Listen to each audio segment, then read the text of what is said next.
এই সুমা, আমি বাইরে যাচ্ছি, তোমার পান সুপারি লাগবে নাকি? না, পান সুপারি আনতে হবে না, আমি পান খাওয়া ছাইড়া দিছি।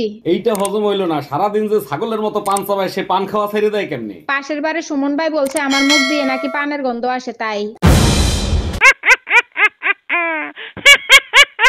যাক, অবশেষে মহারাজের ঘরে আসার সময় হলো। রাস্তায় জ্যাম ছিল, তাই আসতে দেরি হয়ে গেছে। এক গ্লাস পানি দাও তো। রাস্তায় জ্যাম ছিল ভালো কথা, ফ্লাইওভার দিয়ে আসতা।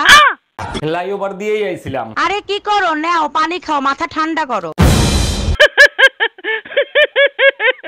সব জিনিসের দাম যেভাবে বাড়তিছে, মনে হয় আর বাইসে থাকার কোনো উপায় নাই। শোনো, তুমি এক কাজ করো, আজকে থেকে ডিসকভারি চ্যানেল দেখা শুরু করো। ডিসকভারি চ্যানেল দেখলে কি হবে? জঙ্গলে বিনা খরচে কি করে বেঁচে থাকতে হয় সেইগুলো শেখায়। এই কই তুমি? আলমারিতে টাকা রাখছিলাম, এখন দেখি না, তুমি দেখছো?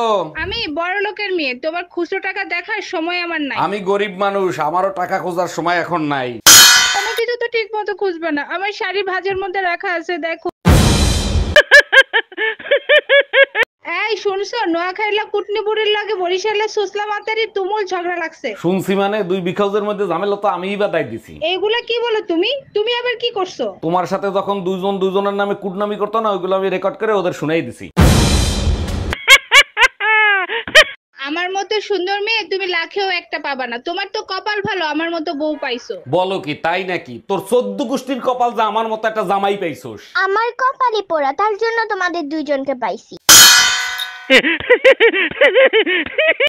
বাজার থেকে আলু এনেছো, আলুটা খারাপ। লঙ্কা এনেছো, লঙ্কাটা পচা। বেগুন এনেছো, বেগুনটাও পোকা। তোমার কোনো ভদ্রতা নেই। আমি ঘন্টার পর ঘন্টা বকে যাচ্ছি, তুমি হাই তুলে যাচ্ছ। আমি হাই তুলছি না, আমি তো কথাই বলতে চাইছি, কিন্তু তুমি তো বলতেই দিচ্ছ না।